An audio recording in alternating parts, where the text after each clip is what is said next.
जब भी हम साहित्य की बात करते हैं तो कविता, कहानी और लेखों का बिल्कुल ध्यान आ जाता है। लेकिन अगर हम लोखंडवाला कविता क्लब की बात करते हैं तो हर महीने एक अलग आयोजन होता है, जिसके ज़रिए लोग अपनी रचनाओं को लेकर तमाम दर्शकों और श्रोताओं तक आते हैं और अपनी भावनाओं का इजहार करते हैं। आपको आज हम इसी महफिल में लेकर चलते हैं। जाने क्या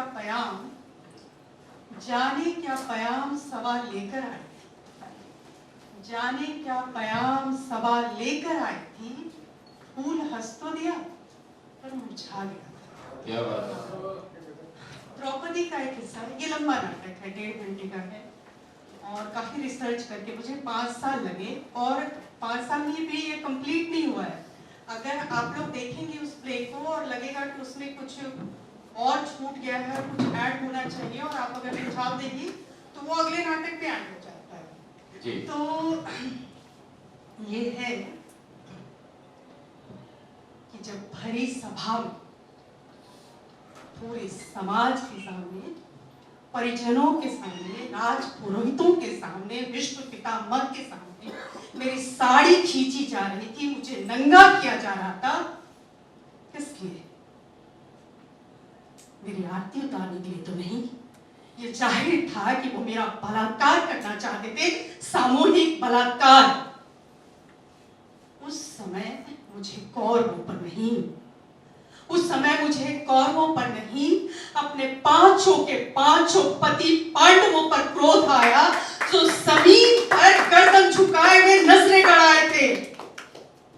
आबा जी ने कहा कि स्त्री हो, मिट्टी हो जाओ, नहीं तो घर से बाहर निकलो।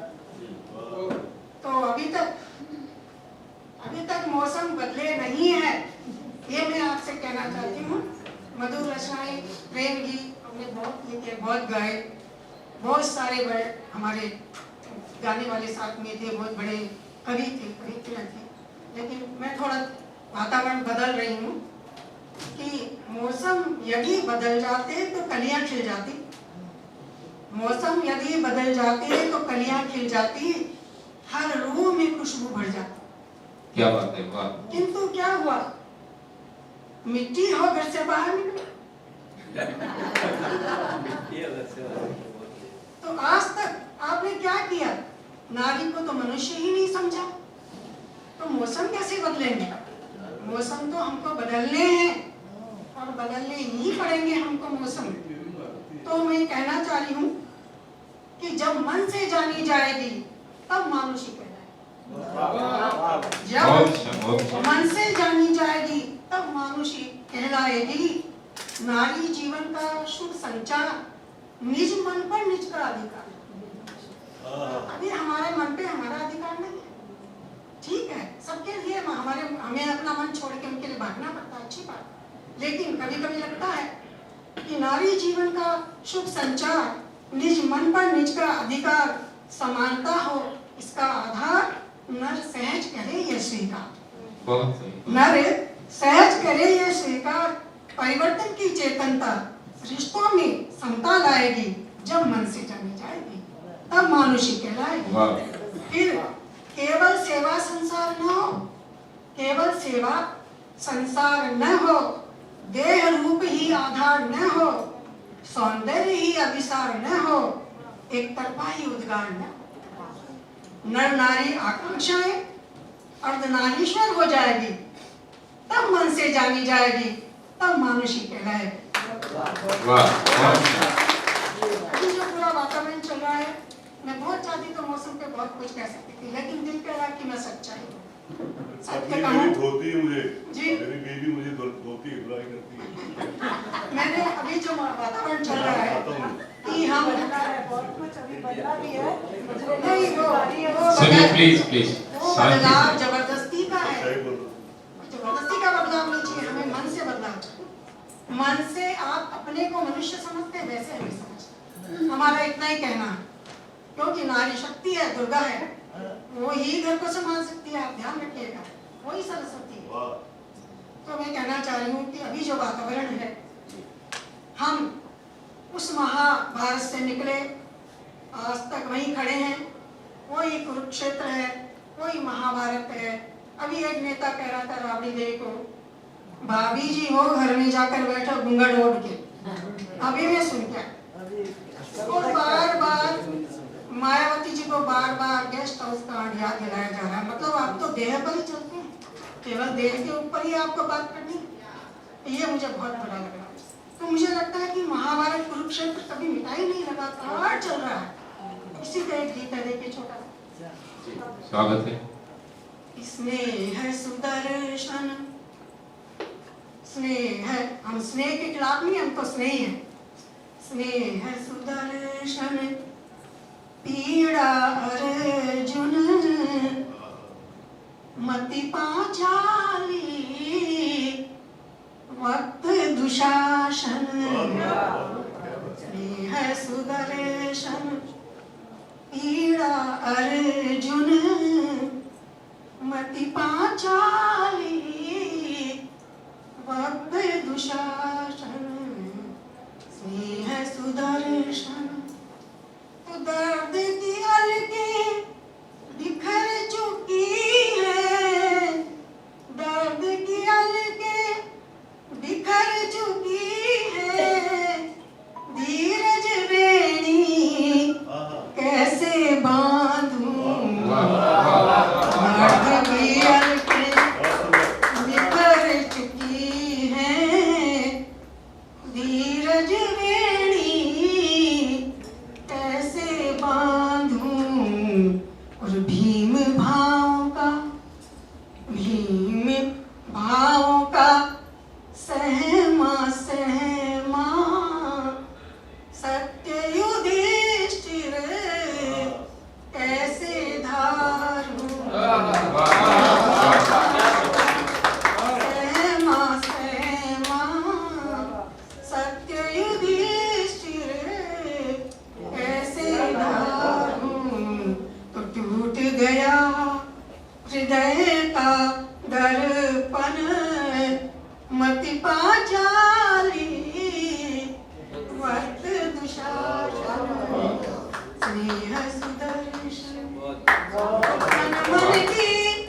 तन मन की इस महाभारत में, तन मन की इस महाभारत में गीता दर्शन कैसे पाऊं। मन की इस महाभारत में गीता दर्शन कैसे पाऊं। और निष्ठा के गांडीव गदा का, निष्ठा के गांडीव गदा का कैसे सोया मान जगाऊं। निष्ठा के गांडीव गदा का कैसे सोया मान जगाऊं। आशाओं के धुंधले आनन, मति पांचाली वक्त दुशासन। पहले भी थे, आज भी। षड्यंत्रों के अभिषेक हैं, षड्यंत्रों के अभिषेक हैं। शतरंजी चाले हैं शासन, षड्यंत्रों के अभिषेक हैं। शतरंजी चाले हैं शासन, और शकुनी ही अपशकुनी निकले। शकुनी ही अपशकुनी निकले, मृग तृष्णा का है अनुशासन। जिंदगी आसान हो गई, तकलीफ ही नहीं है, मैं हैरान हो गई। जो जान मेरी जान की दुश्मन थी तेरे साथ, जो जान मेरी जान की दुश्मन थी तेरे साथ। अक्सर एक्सपीरियंस होगा जब आपके बॉयफ्रेंड पूछते हैं कहाँ हो, कब से हो, किसके साथ हो। तो जो जान मेरी जान की दुश्मन थी तेरे साथ, वो जान तेरे बाद मेरी जान हो गई। जब जब से गए हो तुम जिंदगी आसान हो गई। जो मुझ पे थे एहसान तुम्हारे उतार कर, जो मुझ पे थे एहसान तुम्हारे उतार कर, ऐसा लगा मैं खुद पे एक एहसान हो गई। जब से गए वो जिंदगी आसान हो गई। सोहबत तो तेरी स्वागत है। हाँ सोहबत तो तेरी हो न सकी मुझ पे मेहरबान, हाँ सोहबत तो तेरी हो न सकी मुझ पे मेहरबान, तन्हाई तेरी मुझ पे मेहरबान हो गई। जब से गए हो जिंदगी आसान हो गई। तन्हाइयाँ वीरानियाँ बेचैनियाँ जो थी, तन्हाइयाँ वीरानियाँ बेचैनियाँ जो थी, अब मेरी राहतों का वो सामान हो गई। जब से गए हो जिंदगी आसान हो गई। तकलीफ ही नहीं है मैं हैरान हो गई। बात मौसम की हो रही थी, तो एक कुछ 4 लाइन साहित्य के सभी लोग बैठे हैं यहाँ पे जुड़े हुए, और जिनसे हमने बहुत कुछ सीखा है, जिनको पढ़कर हम लिख रहे हैं, और जिनको मतलब जिनके बारे में जानकर और जिनके साथ यहाँ पर मन शेयर करने में हमें प्राउड फील होता है। 4 लाइनें पढ़ती हूँ कि कितने ही मौसम बीते नहीं देखी बारिशों में बारिशें, कितने ही मौसम बीते नहीं देखी बारिशों में बारिशें, जाड़े की ठिठुरन भी तो महसूस नहीं हुई, जाड़े की ठिठुरन भी तो महसूस नहीं हुई। पतझड़ में पत्तों की तरह झड़ते रहे लम्हे, पतझड़ में पत्तों की तरह झड़ते रहे लम्हे, न गर्मियों की चुभन ही महसूस हुई बदन पर, न गर्मियों की चुभन ही महसूस हुई बदन पर। दरअसल मौसम बीतते जाते हैं और हम सींचते रहते हैं अपनी ही वही परेशानियां। दरअसल मौसम बीतते जाते हैं और हम सींचते रहते हैं अपनी ही वही परेशानियां। अब एक लम्हा ठहर जाना चाहती हूँ। कविता का शीर्षक है यहाँ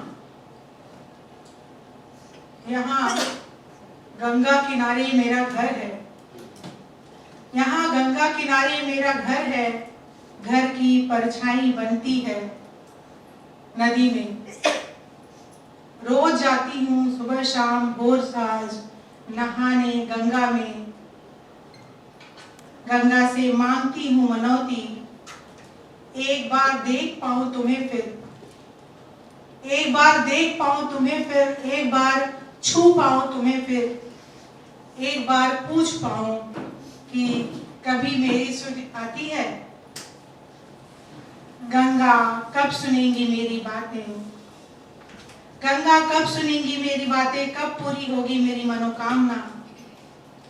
ऐसी कुछ कठिन मांग तो नहीं है सब, यदि कठिन है तो मांगती हूँ कुछ आसान, कि किसी जन्म हम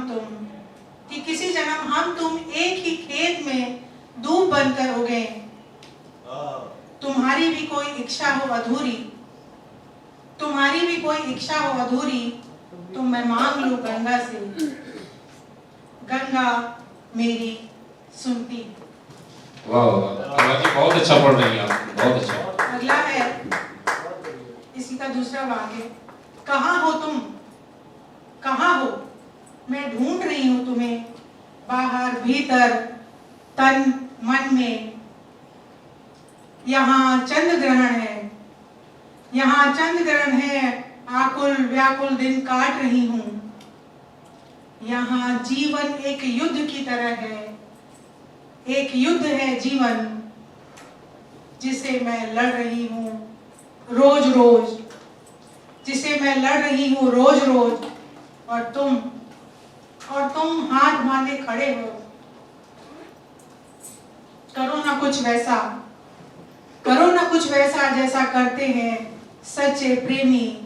मैं यहाँ तुम्हारी प्रतीक्षा में कर रही हूँ इंतजार गंगा के किनारे। बहुत अच्छा, बहुत वाह।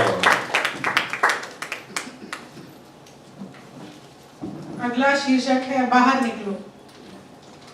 ऐसे नहीं झगड़े हो जाते हैं तो कहते हैं निकलो बाहर। भाई बहन किसी से भी होता है, पति पत्नी हर जगह ये होता है, और एक बार निकलता है एकदम गुस्से में बाहर निकलो। तो उसी पर कविता का शीर्षक है बाहर निकलो। जल्दी जल्दी चाय बनाओ नहीं तो घर से बाहर निकलो।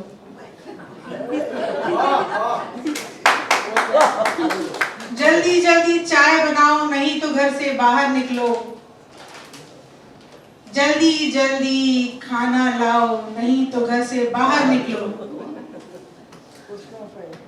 जल्दी कपड़े और जूते ले आओ, जाओ जल्दी जल्दी जाओ। जल्दी कपड़े और जूते ले आओ, जाओ जल्दी जल्दी जाओ। स्त्री हो मिट्टी बन जाओ नहीं तो घर से बाहर निकलो। बहुत अच्छा। गांधी के बंदर बन जाओ, गांधी के बंदर बन जाओ नहीं तो घर से बाहर निकलो। जल्दी जल्दी चाय बनाओ, जल्दी जल्दी चाय बनाओ नहीं तो घर से बाहर निकलो, नहीं तो घर से बाहर निकलो। वाह बहुत अच्छा। एक कविता और पढ़ दीजिए आप। आभा जी की किताब का आज विमोचन है तो आपका हक बनता है। कविता का शीर्षक है यशोदा की बेटी।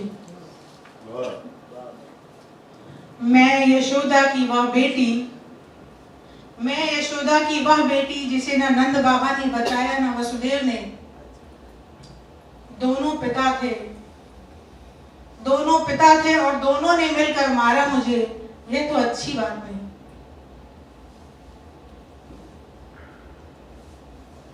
सोती रही यशोदा माता, उसे तो यह भी नहीं पता था उसने जना था बेटा या बेटी।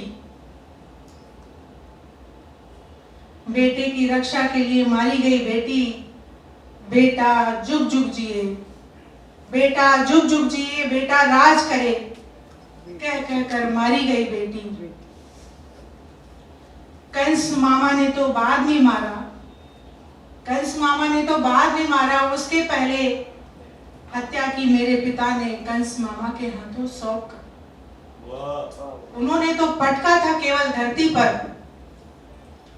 बेटी हूं जानकर गिड़गिड़ाई माँ देव की, बेटी हूं जानकर गिड़गिड़ाई माँ देव की।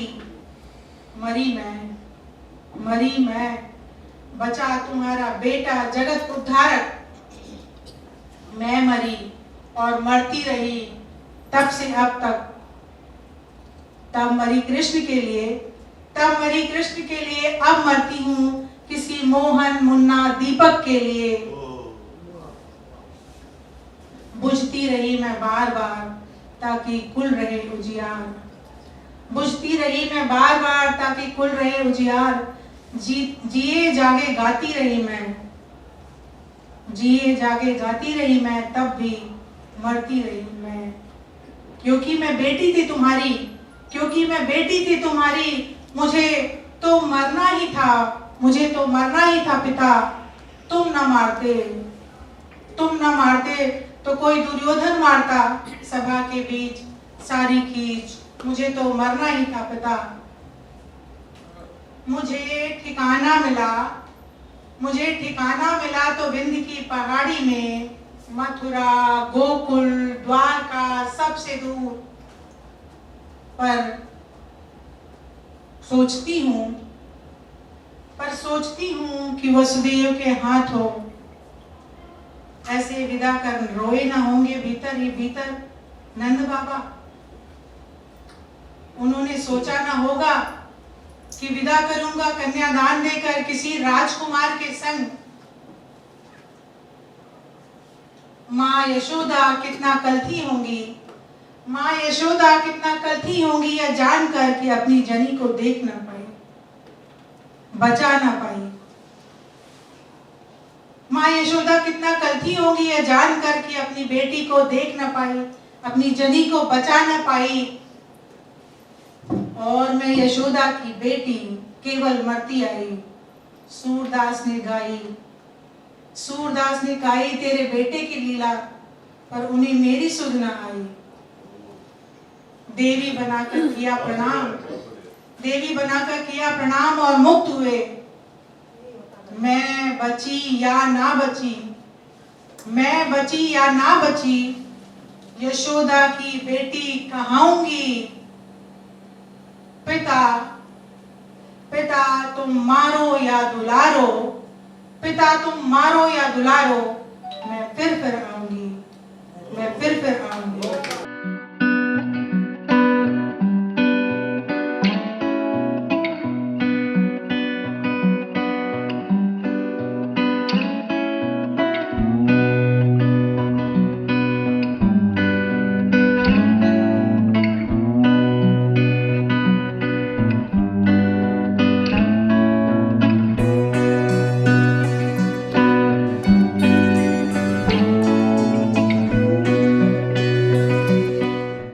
सब्जेक्ट है, दिल से निकला हुआ दर्द है और इसमें ज़रूर ऐसी जागरूकता होगी जो हमारी युवा पीढ़ी महिलाओं को अग्रसर करेगी, सीखने का मौका देगी। बहुत बहुत आभार। जब सीता को वन भेजा गया, जब सीता की अग्नि परीक्षा हुई तो पूरा समाज चुप था, तमाशा देख रहा था। कहीं न कहीं कुल मिलाकर के लगभग आज भी वही स्थिति है कि जब भी किसी स्त्री के साथ अन्याय होता है, उनका अपमान होता है, तो पूरा समाज जो है चुप रहता है, ये देखते हुए, ये कहते हुए कि ये एक स्त्री का पर्सनल मामला है, उसके घर का मामला है, व्यक्तिगत मामला है। लेकिन मैं ये कहना चाहूँगी कि किसी भी स्त्री का दर्द या संघर्ष या स्ट्रगल व्यक्तिगत नहीं होता है। जिसमें मैंने लिखा है कि क्यों चुप रह गए, क्यों मौन रह गए राम और बुद्ध, क्योंकि सबसे बड़े जो हमारे इतिहास के पुरुषोत्तम महापुरुष हैं, जैसे राम हो वो पुरुषोत्तम हैं या बुद्ध हो वो महात्मा बुद्ध हैं। लेकिन इन दोनों को अगर देखा जाए तो मैं माफ़ी मांगते ये कहना चाहती हूँ, कोई व्यक्तिगत आक्षेप नहीं है। व्यक्तिगत तौर पे उन्होंने अपनी अपनी स्त्रियों के साथ क्या किया, तो मैंने वो शोध किया है, वो एक आर्टिकल है, आप गूगल सर्च कर लें, उसका यही नाम है, क्यों मौन रह गए राम और बुद्ध। पूजा श्री जी ने भी यही कहा और ये फैक्ट है कि महिला, अभी नवरात्र बीता है और देवी मानकर हम पूजा करती हैं और आए दिन दुर्घटनाएं होती हैं।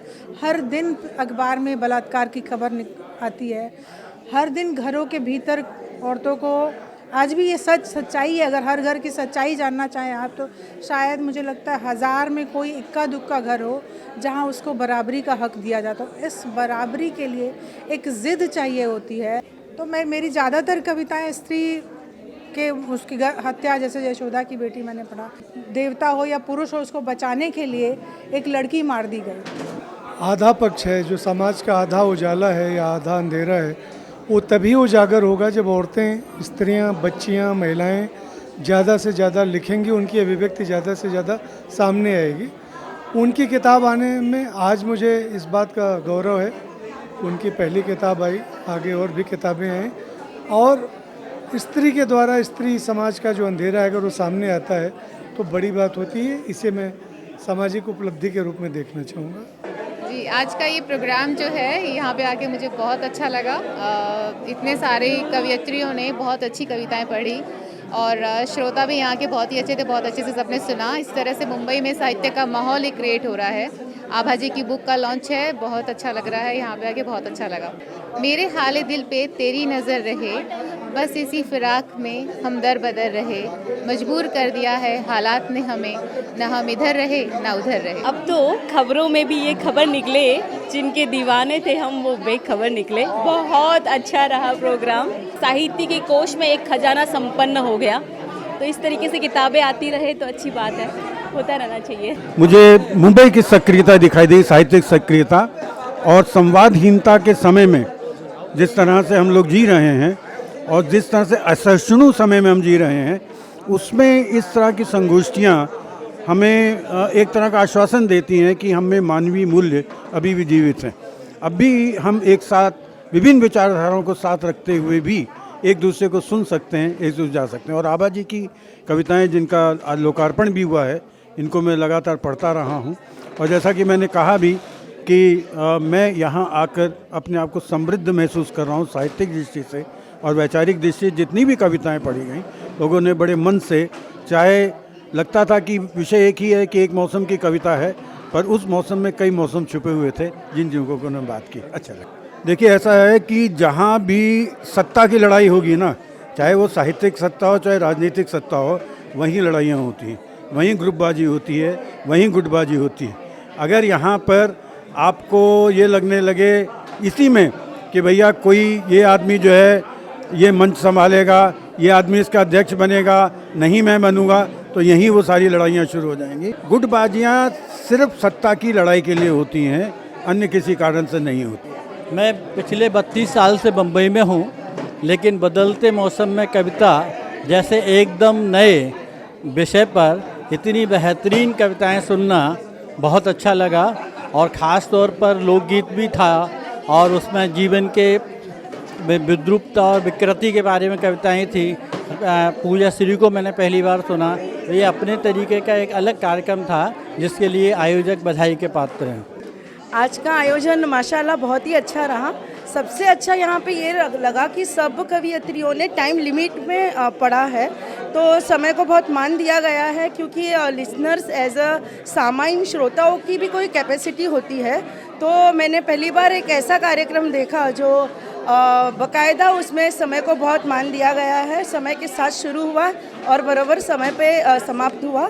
सभी की रचनाएं उत्तम थी और स्पेशल धन्यवाद मैं केशव राय जी को और देवमणि जी को कहना चाहूँगी। Hello, I am Megha Bharti और कविताओं के क्षेत्र में मुझे मेघल के नाम से जाना जाता है। आज बहुत अच्छा प्रोग्राम यहाँ पर Keshav sir, Devmani sir, Satish sir and Shekhar sir ने ऑर्गेनाइज़ किया।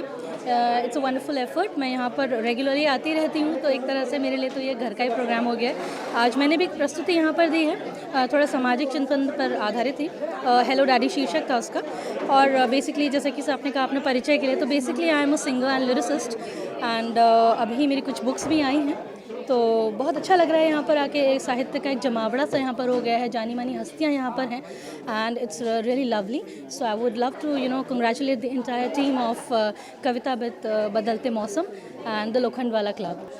ऐसे अवसर कवि सम्मेलन, गोष्ठियाँ या मंचन, नाटक, ये शहर में ऐसा नहीं है कि नहीं होते हैं, बहुत होते हैं, लेकिन उनके लिए अलग से ऑडिटोरियम होते हैं, वहाँ ऑडियंस पहुँचती है और वो इलाके भी मुख्तलिफ़ किस्म के होते हैं। ये बड़ी खुशी की बात है कि यहाँ जो भी आयोजक हैं उन्होंने इस बात का ख्याल रखा है कि हम अपनी जगह पे अपने लोगों को बुला के और उन्हें इस बात से जो है अवगत कराएं कि हमारे इलाके में बहुत ही कामयाब कलाकार, आर्टिस्ट, कवि, ये सारे लोग बैठते हैं और ये क्या कहते हैं, जो कवि लोग हैं उनके प्रोत्साहन के लिए भी बहुत अच्छा है। और ये आभार सभागार है जहाँ हम खड़े हैं।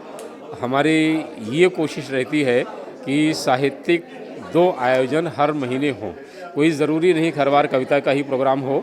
और कविता में जिस तरह से एक बहुत रिवायती काव्य गोष्ठी जैसी आ रही है, तो हम लोग उससे थोड़ा अलग करना चाहते हैं, जिससे हमने इसको एक रंग नाम दिया कि बदलते मौसम में कविता। तो मौसम दिल का भी हो सकता है, राजनीति का भी हो सकता है, दर्द का भी हो सकता है, फूल का भी हो सकता है। तो जितने मौसम हो सकते हैं, जो हमारे सामने कवियत्रियाँ आई, उन्होंने विविध रंगों के मौसम की कविताएं लोगों को सुनाई और लोगों को बहुत अच्छा लगा। इसी तरह हम आगामी 28 अप्रैल को दिल्ली से आ रही हैं साहित्य अकादमी पुरस्कार से सम्मानित कथाकार चित्रा मुदगल।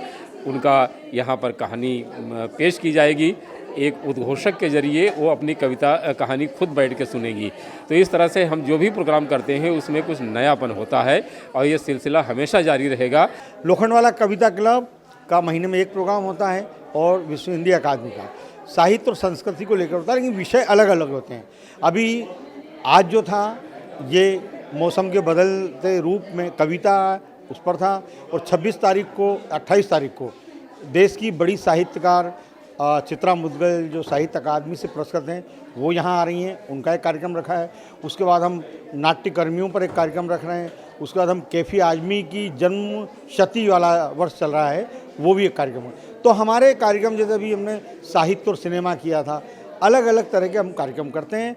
लोखंडवाला और आसपास के जितने साहित्य कला प्रेमी इस कार्यक्रम में सभी आते हैं और जो कलाकार हैं वो अपनी प्रस्तुतियां भी देते हैं। हमारा मंच खुला है, जो कलाकार है जिसमें लगता है कि मुझे कविता आती है और मैं पढ़ना चाहते हैं, हम उन्हें भी मौका देते हैं। नन्ही कोपल धूप सहेगी तभी तो वो वृक्ष बनेगी। लेकिन आज जहाँ पूरा वृक्ष ही अलग अलग मौसम की बात करता हो और ऐसे में शब्दों के फल, शब्दों की बरसात हो, तो समझा जा सकता है कि आज की तारीख में साहित्य के क्या मायने हैं। और मुंबई जैसे शहर में इस तरह का आयोजन कहीं ना कहीं से एक सुखद अनुभूति देता है, इसमें कोई दो राय नहीं है। वीडियो जर्नलिस्ट देवानंद सिंह के साथ अवनींद्र आशुतोष, इन 24 न्यूज़, मुंबई।